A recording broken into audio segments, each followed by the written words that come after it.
up? Hey, everybody. Hello. It's Donald and Adrian. Is it Adrian and Donald or Donald and Adrian? You got to ask? Oh. Okay. Hi, guys. Lakeisha. Hey, Lakeisha. Hey, my love, Mrs. Armstrong. Tansy, what Tansy. up? Hi, I'm holding up a stop sign. With love, Keita. Hey. Hey, trendsetter, yank me. Wait a minute, yank me. What's that about? Jamie. Hi, everybody. I thank you for the hearts. Hey, Jerry. Thank you for the hearts. Y'all follow my homie Jerry Alicia on Facebook. The babies are coming. The babies are coming, not through here. Amen. No, but they coming somewhere. Speaking of babies, can y'all say hi to our babies, the Bell babies? Y'all always see me hashtagging the Bell babies. Here they are. Hi, Bell babies. That's Miss Adriana. Say hi, Adriana. Hi. And that's Mr. Donald Bell III. Hi, Trey. We can't see you, son. Hi, Yvette. Hi, Bell babies. Hi, Kiana. Kiana, your baby is so cute. So, tonight we are talking about, this is actually hubby scope. I'm just, on for the ride. We're talking about marriage versus merger. Say hi to me, Denise. Oh, okay. Hi, Denise. Hi. Oh, hey, Denise. Oh, hey. Dang. So I felt left out. Right. Hi, Denise Jordan from California. Hello. So the Bell babies are here just to say hello because people don't think we have kids. We really do. Right. They're 12 and they're 13 and 11. So hello. Hello. Y'all the worst. Okay. Okay. Bye, guys. Bye. All right. So, because we're going to be talking about some grown folk stuff and we don't want y'all to be like, what? So why are y'all sitting here? Okay. Oh! That's why you fell. Touch not. Okay. Sure, not me. So tonight, they say, hey, Bell babies. Okay. So tonight, our subject is marriage versus mergers. Now, I've gotten so many texts. Yeah, which one are you in? And so one day I was talking to, and hello to our phone, our individuals on the phone line. Let's go ahead and get them in as well. Honey, how did we get on this subject? Just talking about different things and some of the posts that you see on social media, some of the complaints that you see people having, or things that men talk about, things that women talk about. Sometimes you ask yourself, okay, so you're talking about a relationship, a marriage, or you're talking about a business contract or a business merger or an acquisition. So that's kind of what brought us to this point.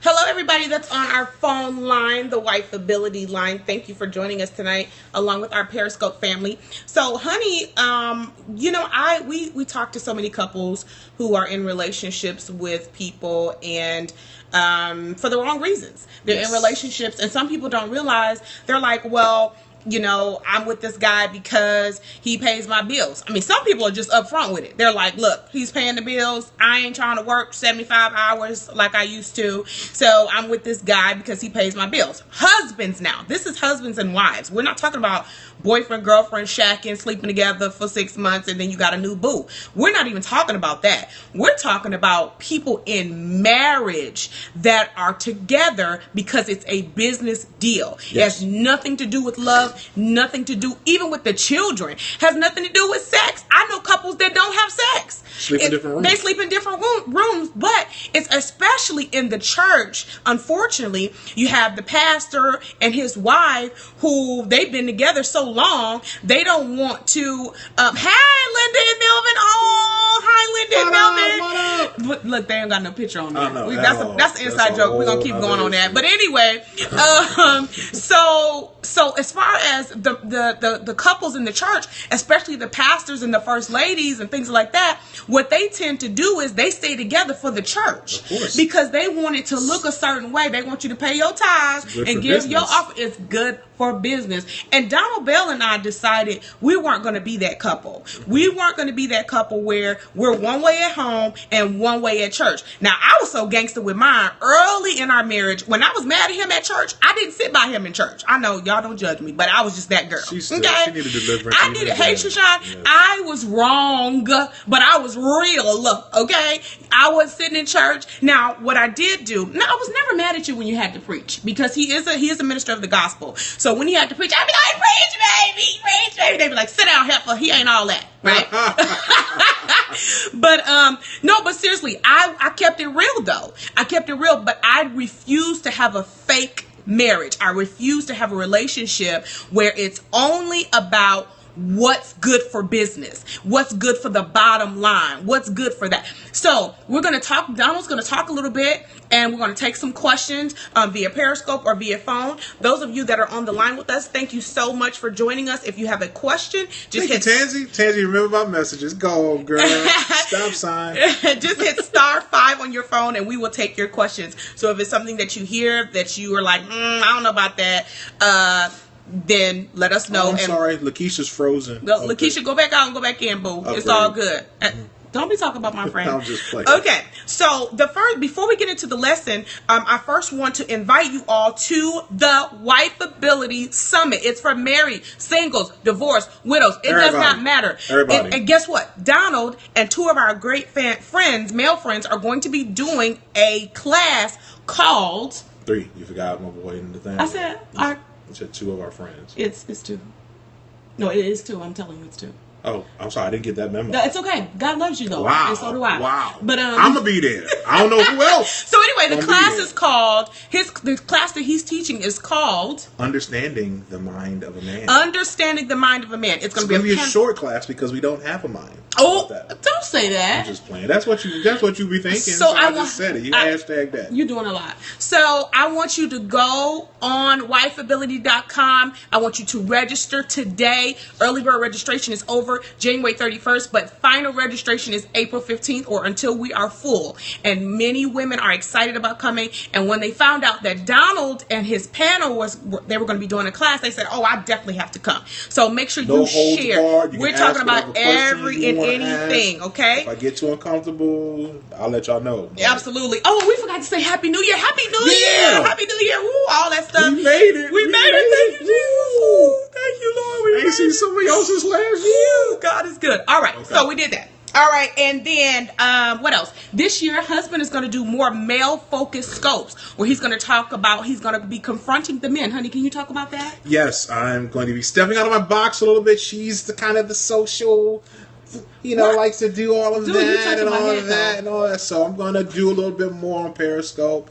Talking to the brothers, and really I want to encourage a lot of my single sisters so that they are hip to some of the games that some of the men play, and they pry upon women and that sort of thing, so that pry you don't or pray. Pry. They trying to pry something open. Oh, okay. That's something different. Oh, that's a whole other. That's scope. A different scope. Yeah, we're not doing that. No, but they need to know.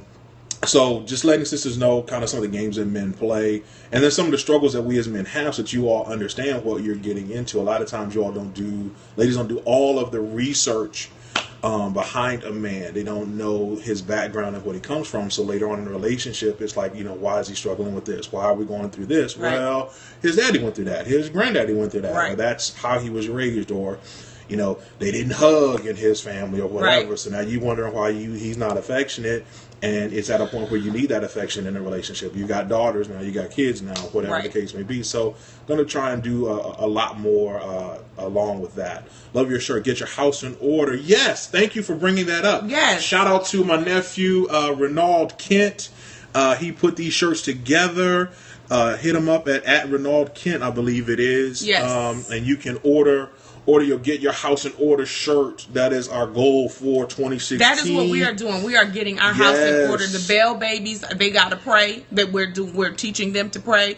We're teaching them. I mean, they know how to pray, but we had to step our game up in prayer because we have some things we want God to do. So we need everybody to pray. Yes. House, we ain't got no dog, but we want the dog and the spirit to pray. Okay? So I want you to also be just as concerned about your family. So you'll see more of us together this year doing some things together, because God is trying to bring more exposure back to the family and empowering the men. Hey, LaShawn. What up, cool? Empowering the men to step up and take their rightful place. Absolutely. So, marriage versus merger. So, the question that I asked on Facebook, so you're dating this guy, right? And so he's like, okay, little Tyrone like him, okay. And, you know, he got a little job at UPS, okay. So, is he husband material only because he got a job? No.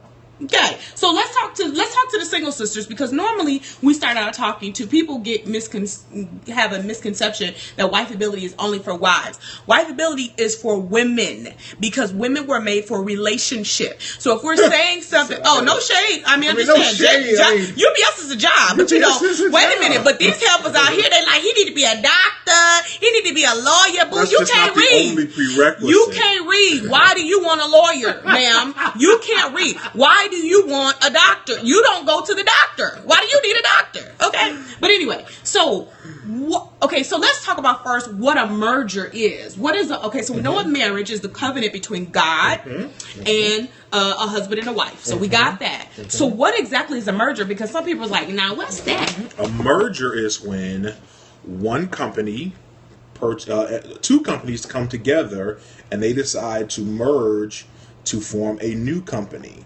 Now, what gets confused is there's a difference between a merger and an acquisition. An acquisition is when a company takes over another company and there's not a new company. Why you look like you want to kiss me right now? Because I do, because you got scrumptious lips and everything. And so there's not a new company that's birthed out of that relationship. And so some things look like it's a merger at the beginning, but in actuality it's an acquisition, because there's no longer the identity of the other company. There are no... And y'all, I didn't hear this, so this is fresh for me. There's no more staff from the other company. There's no more managerial influence from the other company. There's no... Everything takes on the life and breath of the bigger company, the one that acquired them. And some acquisitions are hostile. They didn't know it was going down. It just happened because takeovers. They took the lion's share of the stock market pricing and that sort of thing. And so that sort of things, those types of things happen. And there's certain things that sometimes ladies can do that make them prime target for a hostile takeover. Sometimes if you present yourself that you're just real needy and real thirsty, companies look for companies that have a shaky bottom line or that are on financial turmoil, and they kind of putting it out there like that's what they're about. Girl, I just need me a man with some benefits. Yeah, some of y'all want a sponsor. You don't want a husband. I'm sorry, baby. I just needed to. I'm sorry. I repent. Did you cut me off? I repent. That's why I don't be on. That's why I don't be on here. That's why I don't be on here, because you keep cutting me off. Yes, you know what I mean? Yes, sir.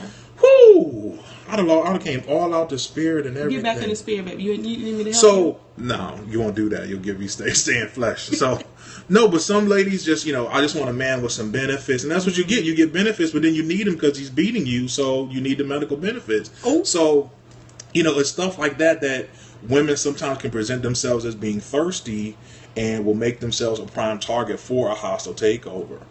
Now, sometimes we talk about we don't want to bring business elements into the marriage because we like to keep things separate, but there's some things that you can learn from business practices that can help you in a marriage. Now there's some mergers that have worked and that have been very, very successful, like Disney and Pixar.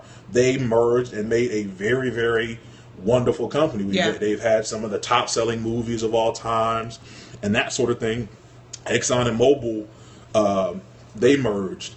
They made like $11 billion in one quarter. Like that's just so beast. It's just on a whole nother level. But there's some mergers that didn't work for various different reasons, and we can learn from them. Something I was studying today as we were talking about the topic, and I didn't realize that some of these companies actually tried to merge and it didn't work. But like the Mercedes-Benz company, Daimler and Chrysler merged to form Daimler Chrysler. Right. And it didn't work because you had Mercedes-Benz, which was such a high-end product, trying to merge with Chrysler with a lower-end product. Yeah. And the two could never get on the same page to form this huge, transatlantic, global, beast that they were supposed to have been. They could never really get on the same page. And sometimes when you're at one place and someone else is at another place, you can't get on the same sheet of music. That's good. What was it? It was another company. Where's my notes? I'm sorry. Excuse me, y'all. Real quick on my notes. Can I give yeah, you my you notes can now? get your notes. Okay. So what I was going to say was some women want a sponsor. Ooh. They don't want a husband. They want y'all know. And some men want to be sponsored. Oh, real talk. No, yeah. Some men. That's all we want. They sponsors want get little benefits. You know, take care of me and I'm good. Yeah. But I don't want to deal with all that emotional stuff though. Absolutely. You know what your bill? Okay, here's your check. Meet me in the bedroom. Okay, we take care of that. And we good. Come on. Some people, that's how they roll. And so some women are okay with having a sponsor. But then when she starts to actually like this guy or actually like this husband, then what happens is she's like, well, he doesn't love me. I said, well, did he ever love you? Well, no, I got with him because my kids were young. I got with him because I needed a daddy for my son. I got with him because he paid the light bill because I didn't have a job. That is not the reason you get married. Because what if he doesn't have any money and wants y'all to get married? What if he decides he don't want to work?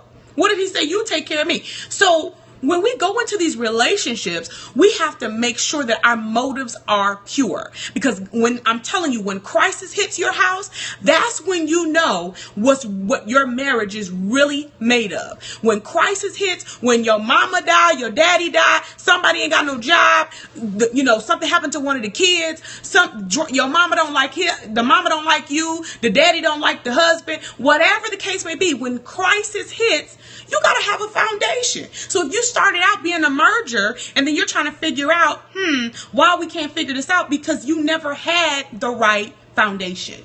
Very true. Very true. And some mergers don't work because you have a culture clash. You have a difference of ideas. Sprint and Nextel tried to merge years ago, and there was a culture clash, and it turned into this big, huge failure. That also happens in marriages sometimes. If you love Jesus and he loved crack, that's like that ain't gonna work. That's somebody got to get on the same page. Either you gonna start loving crack, or he gonna start loving Jesus. But like everybody got to be on the same page. That's right. In order for things to work. And what happens sometimes is people go into these relationships with blinded eyes, with blinders on, and they don't see all the stuff that happens, all the stuff that their spouse or their potential spouse is involved in, but then they wonder where these problems come from down the line. That's one thing. If y'all started in the club together and y'all was kicking it, that's something different. And then, y'all have evolved and y'all found the Lord and it's all good. That's what happens. And that sort of thing happens. But when you know from the gate that he or she is into something that you are absolutely not into, right? It's just a formula for a disaster, a turmoil. Yeah, you have people with PhDs dating thugs or whatever. But what you all have to understand is sometimes, even though you may be successful, you may have achieved a lot, sometimes you can give off a scent. You can give off a persona that shows that you are needy, and a thug or the wrong type of predator can prey upon you because they tap into that. So you may be making all the money, he ain't got to work, all he do is play PlayStation and all of that, but he tapped into that insecurity, that level of the emotional issues that you had going on. He was able to play to that. So now you have no expectations, but like it's not cute no more. It was cute in the early days. Girl, I done dressed him up, I done cleaned him up, but like 10 years later, Tyrone's still on the couch playing PlayStation. Now it's not cute. Right. Now you got kids looking at him like, dang, why I gotta go to school and he ain't gotta go to work? Right. Like, how does that happen? Where did he do that at? That's right. And so now you have to retrace the thing. But now you want to put the blame on him. But it was all good in the early stages. But Reverend, no, some of them want to blame God. That's true. Now these wives, let me go to the wives for a second. Some of us wives, we want to blame God when we found him at the club. Okay? You gave him your number at the club. right? And then now that you all saved and you know 2-3 prayers and you want to act like you the chief intercessor at your church, and now he's a heathen, he on his way to hell because no, boo, both of y'all was on y'all way to hell, okay? And then you're like, well, you know, he need to lead, he need to be a man of God, but he wasn't a man of God when you met him. So it's unrealistic expectations. Yeah, the expectations are unrealistic. And then you get mad at him because he's not like your pastor. He ain't your pastor, boo. Okay, go ahead, Reverend. Someone asked a question on here. Can a merger be a successful marriage? And that's a great question. I believe that it is possible. I think it requires both parties being willing to do the work that's necessary to do so. I work for a company and that shall remain nameless because I want to continue to be employed by them. But we're a part of a big conglomerate, and we're doing a lot of acquisitions and a lot of mergers.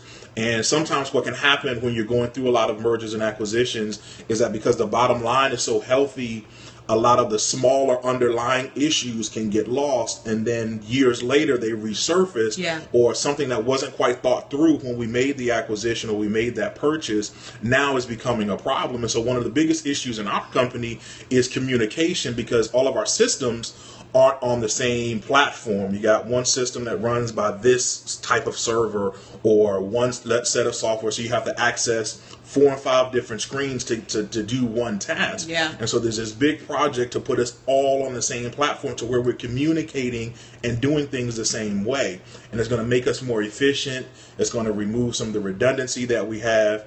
And so if you're willing to do that type of work in your relationship to make sure that you're on the same page, to level out the playing field, to cut through some of the issues, recognizing where your insecurities, successful mergers in different companies, they understand this company or this entity of the business is strong in this particular area. So we're going to let them do all of the marketing. They're going to do all of the social media stuff, good, or whatever and be the case, patient. all this stuff. And it takes time for the stuff to work out. Like, you can't buy a company today or have a merger today and expect it to be successful tomorrow. Some mergers take years, decades even, to really, really fully manifest into what it's called to be. So I believe that you can absolutely have a successful marriage that was a merger, if you're willing to do the work. But the key is realizing something's off kilter, or perhaps our motives may have been more in line with us being a merger, and we got married because it looked good on paper. You work here, I work here. I make this, you make that, so we put it together. We can do this, we can do that, but not really looking at some of the other intangibles that are now more of a priority, and that now we see maybe we should have made those things a higher priority in the early days. Go back, you got to peel the onion back, deal with the layers, deal with the turmoil, deal with the stuff that, the fallout or whatever happens. But if you do your work, then I think you can be successful at it. Well, and also keep in mind a form of a merger back in the old days, when they did, and some cultures still do, arranged marriages. That's a merger, because the daddies had to have a conversation. There is a dowry that the wife or that the father had to pay for that bride. Okay, so to pay for that bride. So that was considered a old time merger. Okay, so mergers in marriage is really not new. That's actually a very ancient way of putting relationships together. I told my kids I wanted to put their marriages together. They said the devil is like, you're not doing that, mama, because I'm a little crazy. But I'm just saying, I wanted to go back to the old time way, right? But absolutely mergers. I know mergers that started out as a merger. I knew when I was marriages that started out as mergers. I was at the wedding like, now y'all know good and well this is not love. And they went through it, and now some of them are doing well. They're doing well. They've learned to love each other. They've learned the process, because some people, that's all they know. They know you're supposed to get married, you're supposed to have babies, you're supposed to buy a house, all of that. So for some people, a merger, they probably don't consider it a merger, but that's really what it is. It's not a marriage. It's not based on God and Christ's covenant with the church. That's not the purpose. So a lot of people don't realize they're in a merger because we can use help picking and selecting partners. Absolutely. People can use help, but then sometimes, but again, that's where it goes back to motives. Why do I want to get married? Not why did I get married? Why do I want to? And so when I ask even single ladies, I say, hey, why do you want to be a wife? They're like, because I don't want to be by myself. Okay, you're not ready to be nobody's wife. Linda, wow. What did Linda say? She's selecting. Oh, no. Well, Linda, you a little crazy. You be on private jets and stuff, so you get to do that, okay? Anyway, so yeah. So, honey, I believe mergers can start out that way. I would not recommend that you go looking for a spouse talking about, okay, this is a good merger. No, absolutely not. Absolutely not. And on the flip side, sometimes there are some marriages that turn into business relationships. Absolutely. Just because people don't want to do their work or we almost went down that road. Don't want to confront issues. Absolutely. Sometimes, particularly some husbands can get to a point to where we don't want to do the work. We don't want to do the hard emotional work. So we get to a point to where it's like, look, as long as I'm not cheating, I'm paying the bills, and it's all good, but forget about the harmony in the house, forget about God being the central force in the relationship, all of that. We don't want to do. Sometimes you can get to a point in a relationship where it's easy to just coexist. Mm-hmm. It's easy to just be satisfied with the status quo. I know of a lot of relationships that are 30 and 40-year marriages where the spouses are miserable. Mm-hmm. But at this stage in the game, the assets far outweigh the liabilities. That's right. So they are not severing this business relationship until one of them dies. So the only severance is going to be at the gravesite. So that's just that's the decision that some people have made. So it requires us as spouses who want to be intentional in our relationship and continuing to do the work, keep reevaluating. Our friends Melvin and Linda, they have a practice in business and ministry called Keep, Stop, Modify. What things are worth keeping? What things do we need to tweak? What things do we need to take a look at? What things do we need to stop? There's some stuff in our marriage that just was not working. We had to put a stop to. Like what? Huh? Like what? You cutting me off. That must stop. That has to die tonight. Actually, he being funny because he's actually the cutter offer, actually. No, I want to give an example of what, because couples will say what they need to do, but I want... Sure. So one of the things that we had to do was we had to get on the same page financially. Yeah. We were very, very headstrong early in our relationship.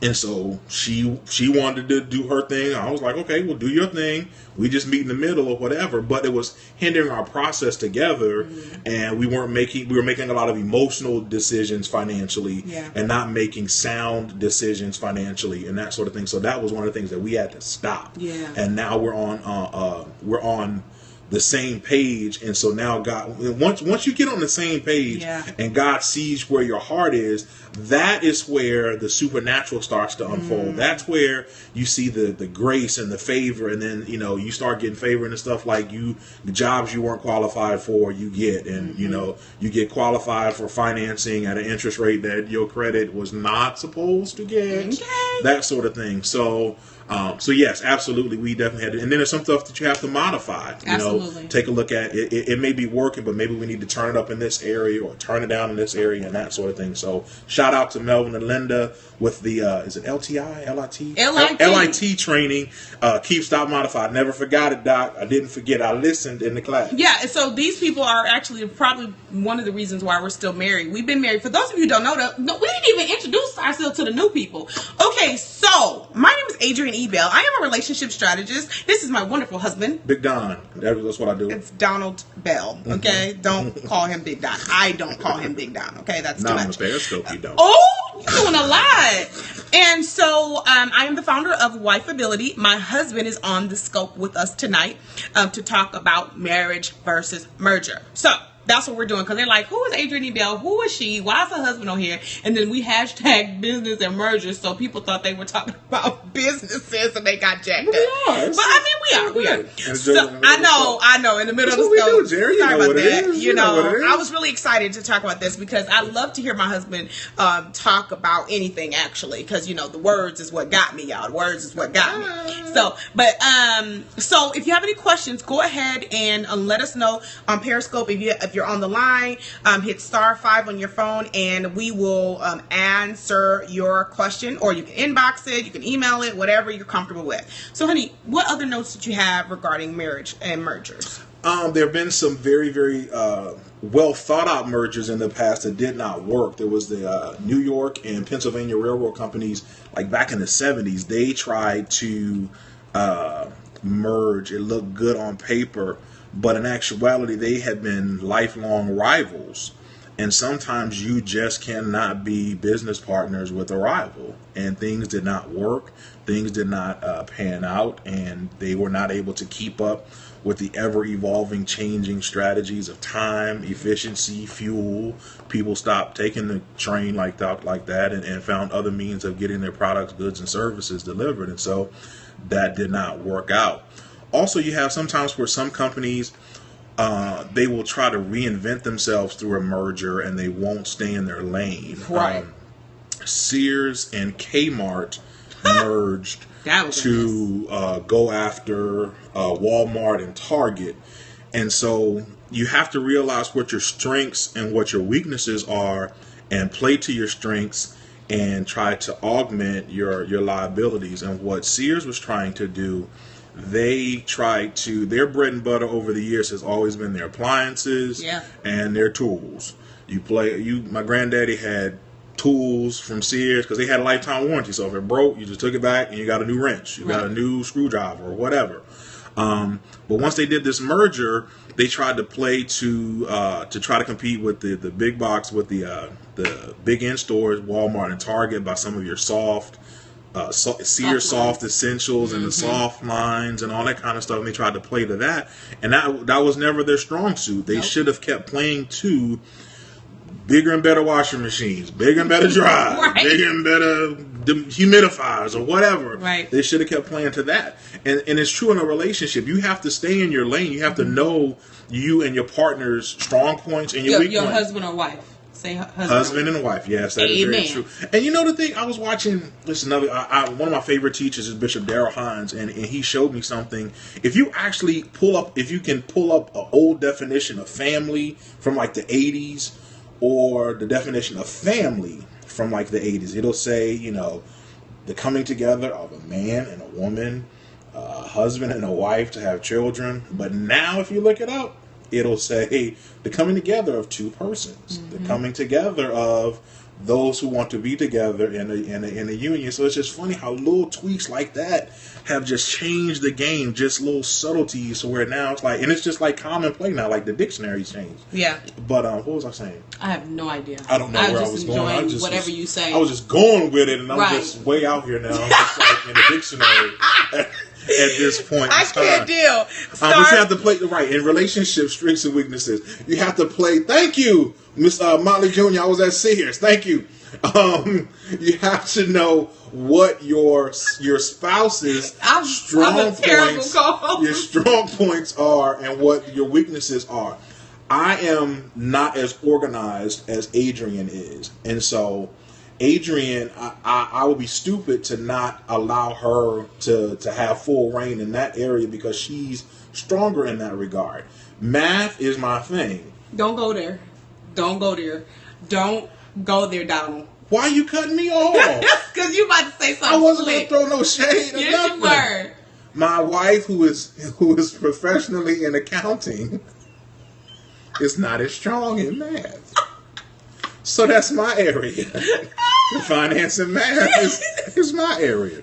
No, but seriously, we play off each other's strengths. Right. The areas that I'm challenged in, she's stronger in. The areas where she's challenged in, I'm stronger in. And we're vulnerable enough and we're not as headstrong to realize that and to try to help because the team has to win. At the end of the day, it's not about Donald being right. It's not about Adrienne being right, but it's about them little kids that y'all just saw. They eat like they have expenses. Ooh, they going back to school tomorrow. They got Thank cell you, Jesus. phones and all this kind of stuff like that. It takes a lot to make our whole household run, and so we don't really have time to be arguing moot points just for the sake of trying to be right, but we want the team to win. So that's what has to happen in a business perspective and in a relationship perspective. So questions, any questions you all may have? Yes, *5 on your phone if you are on our lines. Thank you for joining us. We're so grateful that you had an opportunity to join us.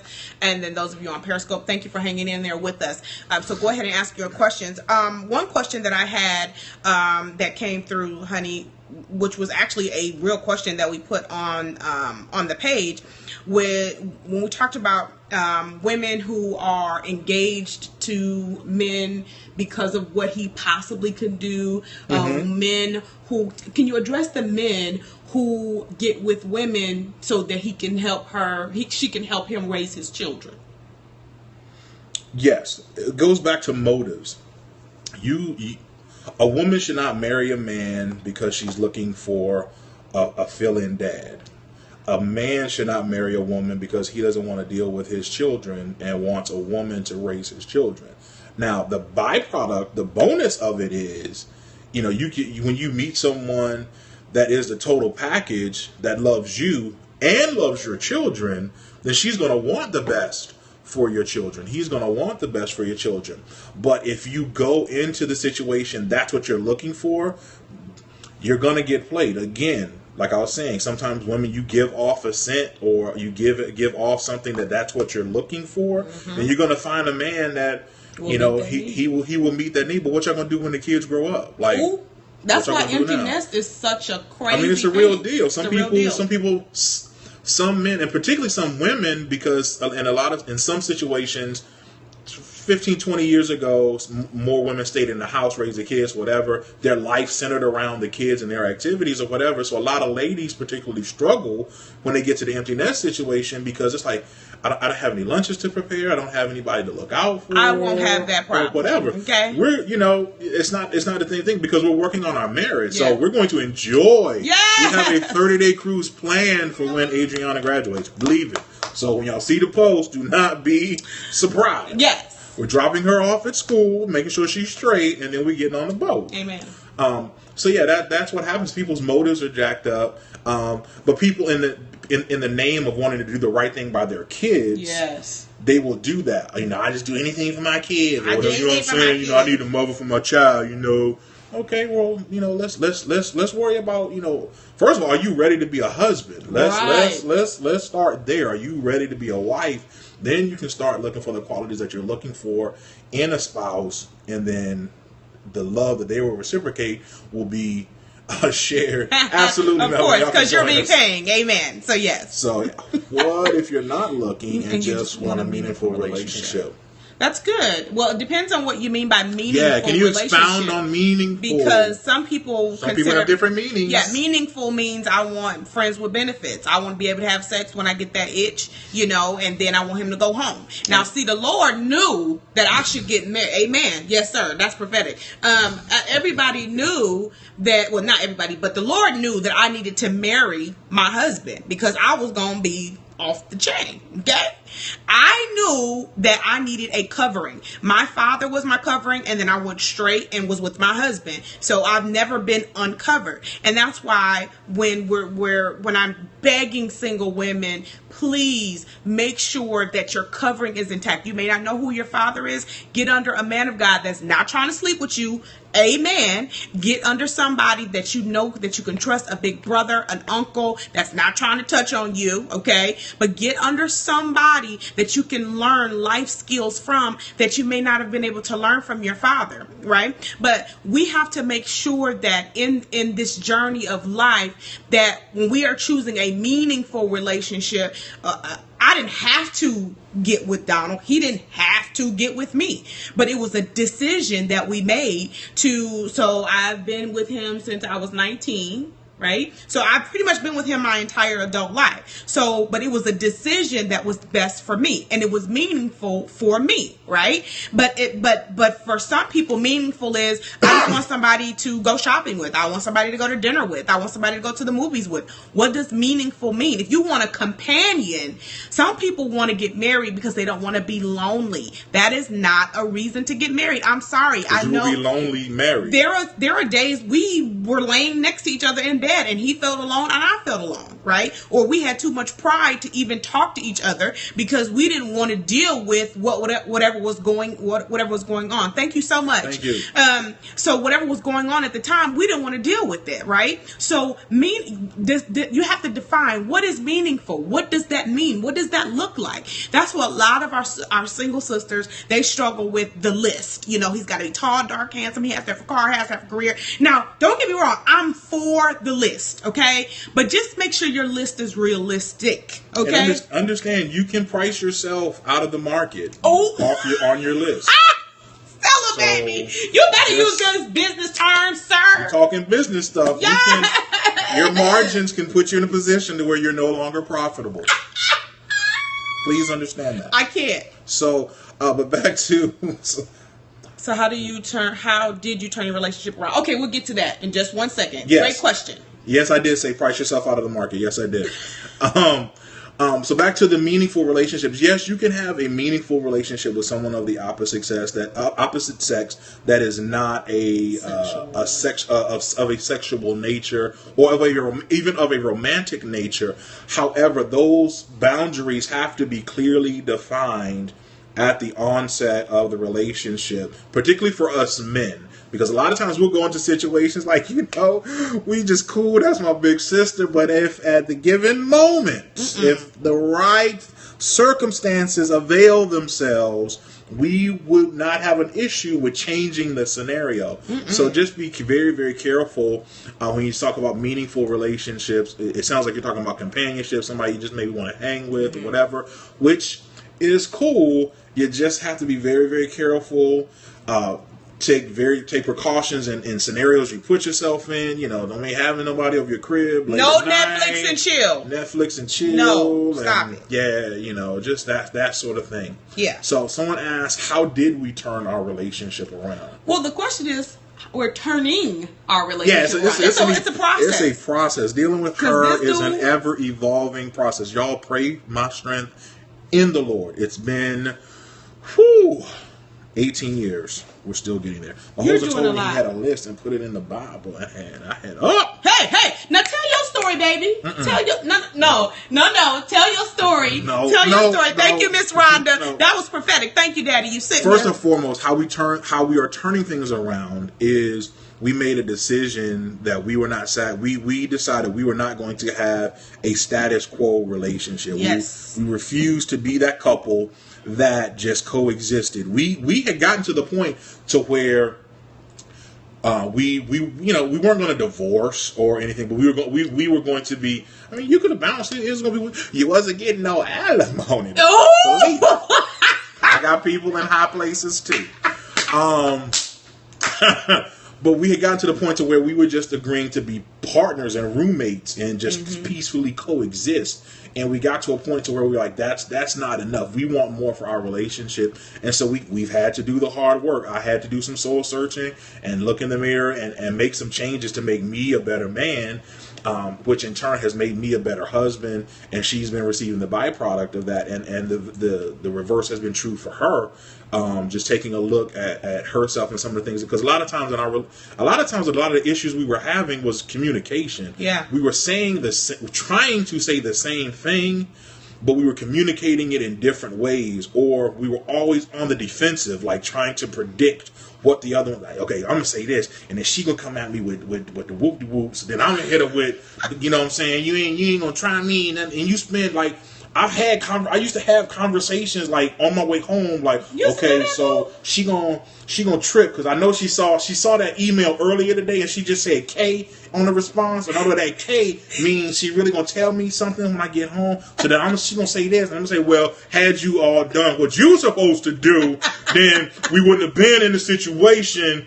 and it's just a lot of wasted time and effort and energy in doing that. And we had to start thinking higher of each other. So we had to start giving each other the benefit of the doubt. We've been with each other 18 years. Mm-hmm. So at a certain point in the game, we should have earned each other's trust. We should have earned each other's benefit of the doubt. A lot of the stuff we were assuming the other person would think or be guilty of would be stuff we've never done. Yeah. Ever. So it's like, that was nothing but the devil. It was nothing but the devil. So it's like, she probably thinking about something. Dude, she did it in 18 years, so why would she start now? Same thing with her. So, that's how we are turning it around, because it is like an addiction. We have, our pins and all that kind of stuff. Because once you recognize you have a problem, you have to continue working on it. Yeah. So marriage it's an ever evolving process. Yes. You should never ever stop working on your marriage. Even if you have a good marriage, push it to the next level. Take it to the next level. Help mentor someone else in marriage and that sort of thing. It's just an ever evolving process. Okay, our phone audience, hit *5 on your phone if you have a question. Another thing I wanted to mention, talk to our widows. I want to encourage the widows that as you prepare, if you decide you want to be married again, as you prepare to, who am I opening myself up to? Don't be guilty of falling into a merger, because there are many widows that have gotten married, and widowers, especially men. I find it amazing how men can marry another woman after like 2 weeks or a month or 3 weeks, or like, who does that? And then a woman, a lot of times she dies a widow, right? And so then you're thinking, okay, wait, how is that possible? Well, the Bible says it is not good for man to be alone. Okay, so I understand why men get married faster. But what I found is with Wifeability, we have widows, a part of our ministry called the Pearls of Wisdom Widows, and a lot of them are struggling with, what type of relationship should I get into? I've had a widow tell me, I'm not marrying for love this time. I'm marrying for money. I said, oh, well, bless God. Okay. And then at least she knows what her priorities are. Okay. And then I've had widows that say, I'm never going to marry a black man again. I'm going to marry a white man. I'm never going to marry a white man again. I'm going to marry a black man. So it's good night, guys. So, Later, Jamie. So decide. Oh, you did not do that. So make sure that widows, when you choose your mate, and share this. Those of you who know someone, please share this with your followers. Share with the widow and let her know that you have to make sure that whoever you marry next time, that it's somebody that God has chosen for you. That's right. Make sure you marry who God has chosen. I don't care if it's your 2nd, 3rd, 5th, 8th, 10th marriage. Make sure it's who God has chosen for you. Yes, God gives us free will. We can choose who we want, but he has a choice too. He has a favorite out of all of the suitors, because then people say stuff like, well, why would God put all these people in my path? Well, it's not necessarily God putting all these people in your path. It's just, if you're on the market, then you're going to attract a certain type of man. Down Main Street. You're going to attract, especially if you look half decent, you're going to attract a certain type of man. So, or woman if you are a widower. So, when you decide, please, I'm begging you, don't get into a merger situation, because it's nothing worse than to lose a spouse and then get a divorce, because you wanted to make sure that you didn't want to be alone. That's not a reason to get married. And particularly for widowers who perhaps they did not plan for the untimely death of their spouse. They planned to live, forever in eternity. And so financially things were not in order. So now you're struggling and that sort of thing. So it's easy to be taken advantage of. It's easy to fall into a relationship that you're not supposed to be in, just based out of your circumstance and out of your situation. And so you really, really, really have to cultivate your relationship with God, so that he is able to be, so that you're in a position for him to be able to send you the right person. If you put a lot of stipulations on the situation, saying what you aren't going to marry, you're going to marry, or you're going to marry this type of person, God does not force anybody to do anything. So he's like, oh, that's what you're going to do? Okay. Yeah. And he'll allow it. So be it. He'll allow it because people perfect think... Will Street and permissive Will Street. Yes. Which street do you want to live on? Talk about that some more, baby. So there is a perfect will and a perfect plan that God has for us, but because he allows us to make choices for us, he does not stop us from making those bad choices. That's right. And so there are certain things that will become permissible as a result of our poor decisions or our decisions that were not God-led. Let me say that. Mm-hmm. And so you can end up on a street that looks like it's headed in the right direction, but it's actually permissive Will Street and not perfect Will Street. And we made some decisions that put us on permissive Will Street. Now, I don't like living on that address. Yeah. So be very, very careful. And it requires patience. It requires you doing your work. And it requires you to stretch yourself at a level of faith that you will never imagine, and it will take you out of your comfort zone. I am not a risk taker by nature. I was not brought up around a lot of risk takers. My father, my grandfather, my uncles, very, very good men, sound men, taught me how to be a provider, take care of your family, but do not take risks. Do not take risks. When it comes, and there's a difference between foolish risk and knowing when something is a God move, and you just got to step out on faith, and it'll push you. Your comfort zone only expands as you step outside of your comfort zone. Come on, man. So that was good. That was good. Somebody heard that up. So, yeah, because get your heart for me. Yeah, absolutely. So you gotta be willing to step outside, because otherwise you will live beneath your privilege. Your comfort zone will not expand until you step outside of it. I said that. That's I good, did. baby. I did. Wow. I probably got it from somewhere. I ain't gonna front. Oh. I probably did. I just don't know who said it. So Thank you for your honesty. Your spouse is in the house, but he really left. What to do? That's a great question. That's a wonderful question. So if I'm hearing her correctly, this person correctly, he's there, but he is not present. Yeah. He's not present in the home. That's your prayer life has to come into effect at that point in time. And then have a real conversation with the person. That is what scares me, having a real conversation. You have to have a real conversation and saying, hey, something has changed, something has shifted. Let's talk. Yeah. Prayerfully that individual is mature enough to have a conversation. Be persistent about it. You may not get the response that you want. You may not want to talk the first time, but be persistent about it and keep wanting to talk. Keep asking those questions. Continuing to be prayerful. Continue to be proactive. My wife has a very, very keen gift of discernment and can determine when something is troubling me, even if I may not even be able to verbalize what it is that's bothering me, but she can sense that something is wrong, or even if I seem removed or whatever, she can sense that something is wrong. And sometimes if you can just be patient, communicate that you're there and that you care. Not, nigga, what's wrong with you? Why are you tripping now? What you crying? Why you? But it's the approach that you can have, letting him know that you are there. I've sensed something is wrong, and baby, I'm concerned about you. I don't want to press you, but when you're ready to talk, I'm here. Yeah. And it'll create an atmosphere. Persistence, nagging. Well, can I say this sure. from a wife's standpoint? From a wife? Mm-hmm. There's a difference. Yeah, there's a difference. So persistence doesn't mean nagging, like, no, you gonna talk to me. No, right. No. I'm not talking, he's not saying persistence as in nagging. He's saying persistence as in being intentional about pick up my book, Becoming an Intentional Wife, A Real Wife's Guide to Excellence in Marriage and in Life. You can find it on Amazon.com or wifeability.com. Okay, so commercial is over. But persistence, as far as being persistent is also consistency. Still make his plate. Still give him sex if he wants it. Come on, somebody. He ain't never been that mad at me. Ever. Where he's like, but not sleeping on the couch. Yeah, he don't do the couch ministry. No, we did a video on YouTube where I'm talking about him not sleeping on the couch. I don't believe in husbands sleeping on the couch. I'm gonna do a whole scope about that. About if your husband is sleeping on the couch and you put him on the couch, you are out of order. Your fool husband don't do that. What?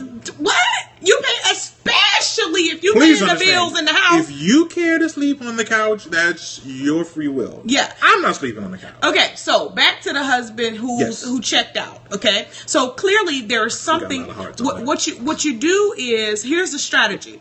What you do is with the guy who checked out, you make sure you first ask him, babe, did I do something? And now sometimes women have a hard time putting themselves out there and saying, maybe it was me. So ask him, babe, did I do something that maybe I'm not aware of? Did I say something? Was I rude? Because sometimes we can be off the chain and don't realize it. Sometimes we said something slick and we didn't realize we said something slick. The rolling of the neck, the rolling of the eyes, or he overheard you on the phone talking to your mama about him. I'm not saying that's your situation, but something usually happens and they shut down. So your husband is in a shutdown situation. Now, maybe there was a life change. There was a life situation that changed where maybe he lost his job. Maybe, I don't know what your situation is. That's right. Be ready for the answer, because if you're the problem, don't be like, well, I didn't do that. No, listen to him.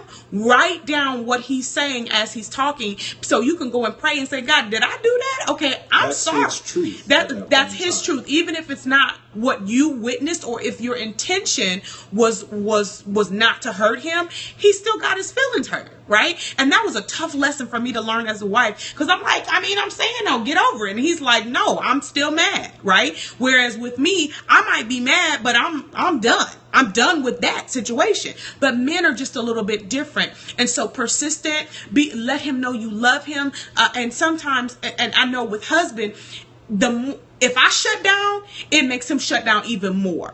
If I'm quiet, it makes him even more go into a shell even more. So I've learned to make the environment warm enough where he's open enough where he feels safe, enough to tell me what's wrong. But he feels like, if he feels like I'm going to attack him, if he feels like I'm going to make him feel bad for how he feels, because he might not even know why he feels the way that he feels. So it sounds like there's something a little bit deeper going on. Husband and I, we do marriage coaching for couples, where we take you on a journey in your relationship to try to find out what's going on. So, I do take it in prayer, but sometimes you need real actionable steps to get to how to get to the bottom of that situation. So sis, you can inbox me on Facebook or email me at wifeability@gmail.com, and I'll be more than happy to give you a strategy for to help him. But yeah, if it's something that you may have done and maybe you didn't realize it. Sometimes the old folks talk about your slip when you back in the day used to wear a slip. Some of us wives, our slips are hanging.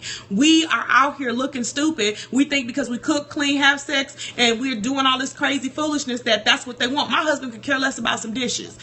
But my attitude has to be in check. He doesn't care how clean my house is. If my attitude sucks, he don't care about them dishes. He don't care about that food. He don't care about none of that. Right? All of that makes a difference. Go ahead, baby. And it's very important. My wife touched on creating an environment. Men, we are not communicators. Most of us are not communicators by nature. And secondly, we are not able to properly process our emotions and without feeling, because we've been brought up, you're not supposed to be sensitive. You're a sissy if you do such and such. You're a punk if you do such and such, that sort of thing. And so it's very, very difficult in many situations for us to verbalize what it is we're feeling, why we're feeling that way, and what we're going to do to change it. And so a lot of times, if you create an environment where we are comfortable feeling vulnerable, Adrienne and I had to work on that, because in a lot of situations I would not feel comfortable sharing my emotions because I didn't have it all together. I didn't have all the answers. So my wife is a very detailed type of person. It's like, okay, what's the problem? How are we gonna fix it? Da da da da. Blah blah blah blah blah blah blah. And it's like, babe, I ain't figured it out yet. Like, I don't really know why I feel this way. So, ease up, back a little bit. Yeah. But the fact that she was there, the fact that she remained persistent, and she, started to check her attitude in, and the way that she would address me would come across differently and that sort of thing. And so it caused me to open up and feel more comfortable being vulnerable to express myself, because that's a very, very challenging place for men to be, because it, again, about the comfort zone. It pushes us way out of our comfort zone to be talking about our feelings, to be talking about our emotions and that sort of thing. That pushes us way out of our comfort zone, because that's not what we were taught to do. and then particularly because we don't know how to fix it.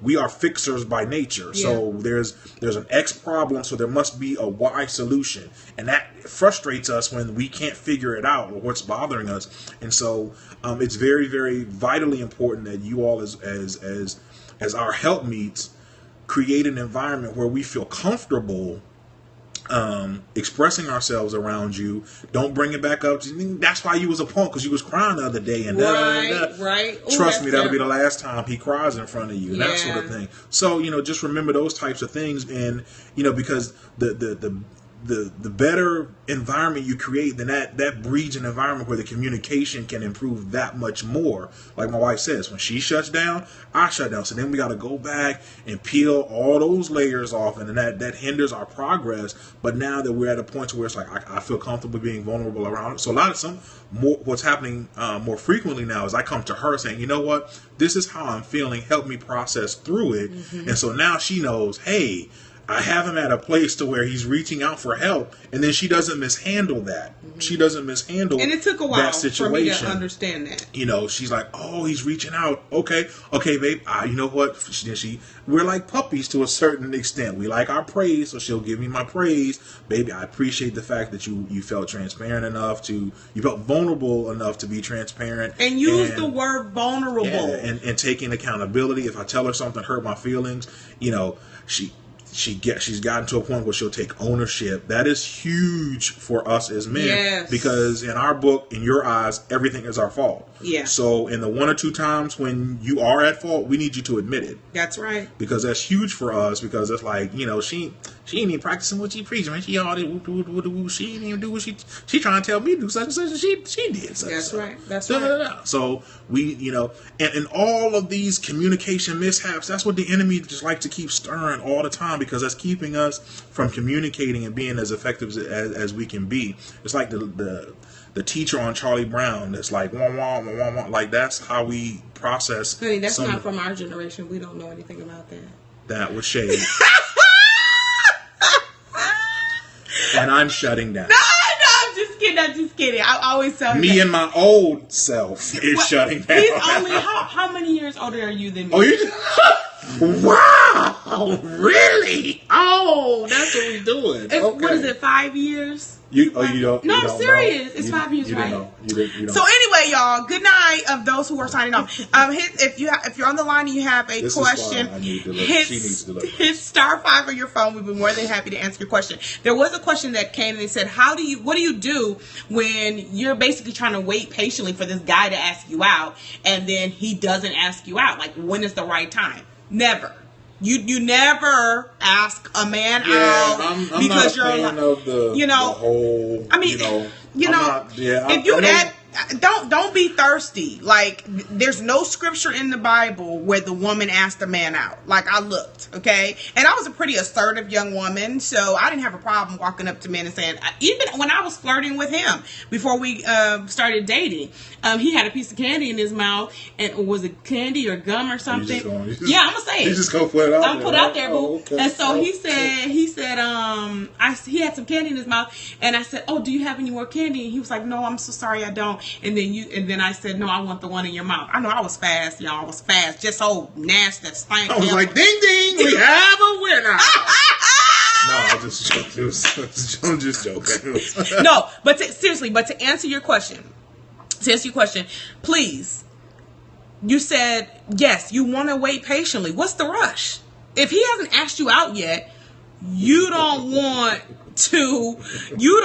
him to be forced to go out with you, because I mean, it's just not a good look. I will be very, very careful. Now, there's a difference between, sometimes the guy may need some assistance with where y'all gonna go, ideas, but be very, very careful, because sometimes you may be mistaking where you all are from a relationship standpoint, and so then he don't want to hurt your feelings, so he accepts the invitation just so he doesn't hurt your feelings, and so now you're starting to go down a road that was never intended to go down, because he's just trying to not hurt your feelings. So be very, very careful. I don't advise women to step to dudes like that, because it kind of presents you as being thirsty. I'm not a fan of women proposing to men and stuff like that. That's just me. Not No shade if that did, was your thing. Congratulations. But to God be the glory if it worked for you. That's just never been my style. Not just my style, but I just don't believe that's the way it ought to be. And I think sometimes you can present yourself in a manner that you're not intending to. You're intending to help the situation, and you could be actually hurting it more than you're helping the situation. So just be very, very prayerful.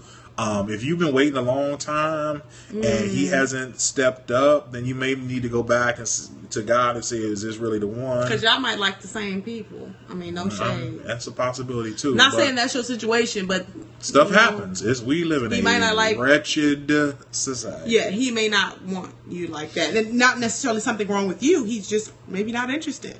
And that's the timing may be off. Yeah, this was wrong timing. He probably got out of a wrong relationship, another relationship. So our mentor says that every delay is in our favor. So do not rush past the delays. There's a warning that we were supposed to get, or we were not ready to handle the blessing and we were going to mishandle it. So just be very, very careful in trying to speed things up. What was my biblical reference? Abraham's wife wanted to speed up the process and jacked it up, Sarah. And so Ishmael came along, and that just created a whole generation of wanting to try and rush God through the process. And that's just something that we don't want to do. Yeah. So, just keep waiting. And if you're impatient, maybe he's not who you really should be talking to. Very good. Very good. Yeah, that's good. Yeah. I'm proud of you for doing follow your gut, man. Your gut is going to tell you don't do that. But it's your gut, it's the Holy Ghost. It is the Holy Spirit. Delayed but not denied. Delayed but not denied. In some cases. Sometimes it really is denied, and you just need to accept the fact that it's a no. Right. But you can't really handle the no right now. So I don't think we have any more questions. I truly enjoyed this scope with you, Reverend. I did a good job. You did a great job. Can I get some hearts? Did I do all right? Yeah. Can he get some hearts? Should I have him back again? No. I don't think they want you back anymore. There we go. I'm coming back next week. Y'all saved my job. Yes, God. Oh, okay. I'll come back a week after that. Then the week after that. So let me ask you this. So what questions, sometimes no is the blessing. Come on with it. Here's y'all, AJ. Sometimes the no is the blessing. Because I know there was a fool that I was calling myself going to marry, and he literally rescued me. Very good. God is saying, Church girl I'm so want glad a thug. Oh, why you? So we calling out exes now? That's what we doing? Yours can't be on Periscope because they don't allow Periscope in correctional facilities. Really? That's what we doing? Okay. How about that? Since you're going to tell them how old I am, I'm telling them the thugs you used to date. I didn't tell nobody how old you were. Same bell time, same bell channel. That's right. So can you guys tell us what topics you would like husband to discuss? *5 on your phone if you have any questions, or if you just have a comment, if you're on the line or if you're on Periscope and you have a question or comment, we're going to sign up. We don't want to hold you guys any longer. We love you too. I'm so glad you came on, Trishawn. You weren't ready. Good.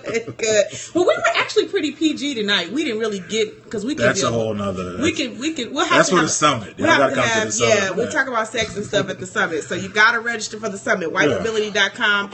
Donald and his friends are going to have a wonderful, wonderful scope, and we'll talk to you guys more about them a little bit later. So thank you so much for joining. I hope that you learned something about marriage versus merger. If you are in a marriage that you're like, ooh, I think we're in a merger, ask God, help us to be the covenant that you want us to be. Help us dating with kids. Okay, that's good. Like creating a blended family situation. How to love a man or ways to love a man. Oh, that's the dude. This is the guy right here. He definitely taught me. He taught me everything I know. Next to God and Holy Spirit, helped me learn how to love him the way he needed.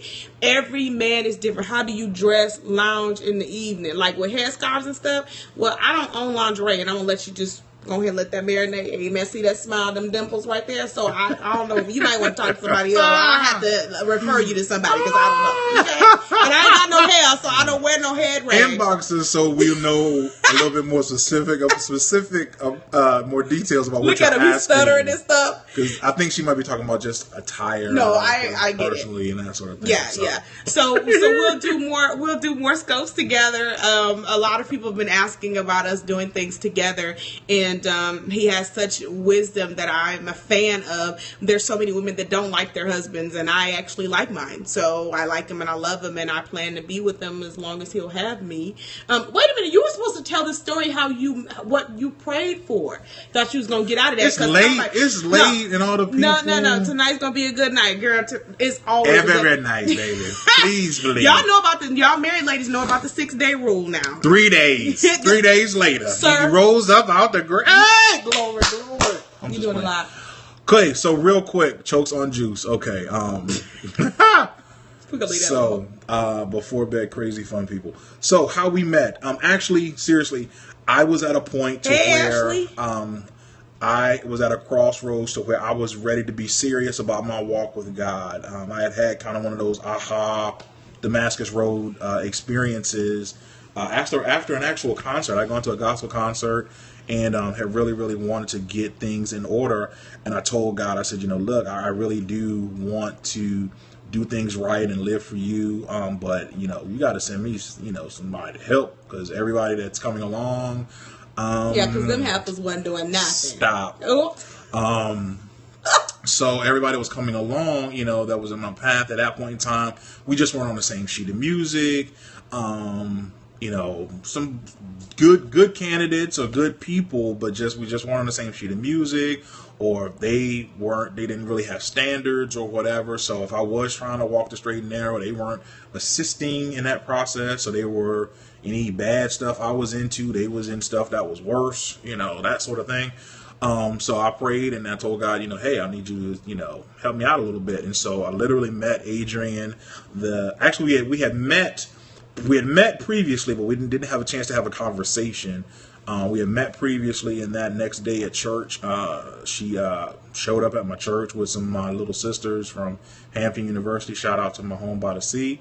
And I met her, I got the chance to talk to her after service, and the rest was history. I spent the rest of the day with her. He cooked for me. Cooked for her. And I didn't give up none. No, sure didn't. I sure did. She was trying, though. The devil! You are not going to do that. Sir. Oh, wait a minute. Sir, we're going to be transparent. If we're going to be transparent. Not the first night. Day and a half. No. Look, he was like, no, I want it's this okay, to be right. No, I was it's like, okay. no, it's cool. Yeah, I was out there. Y'all just anyway, but no, I knew that something was different about her, and so we started talking every day. I think I took the next 2 weeks off of work and wined and dined and took her all over the town, and she spent all my money and all that good stuff. And wow, I spent all your money? I didn't have, it was $2, so it didn't take long. But I knew that she was the one that God had for me. So I have to remember that when we do come to challenging moments or whatever, that she was the gift that I had prayed for. And so I try to be very, very careful on how I handle her, because she is a gift. And so I have to be very, very careful on how I handle her. So that's how we met. Oh, honey, you so sweet. Yes. Okay. So thank you guys for joining us tonight. You will see more of Donald and Adrienne doing our hubby scope. He is an amazing teacher of the Bible and of the Word and of relationships. So thank you. Follow us. Follow him as well. And then, like I said, you'll see more of us. Share this scope when we're done. Many people, that's an emerging situation. If you have a friend who's engaged, have her watch this scope. Have him watch this scope. Try to figure out, are you sure this is what you want to do? It's not a game. It's not a game. Just like a real merger is not a game, it is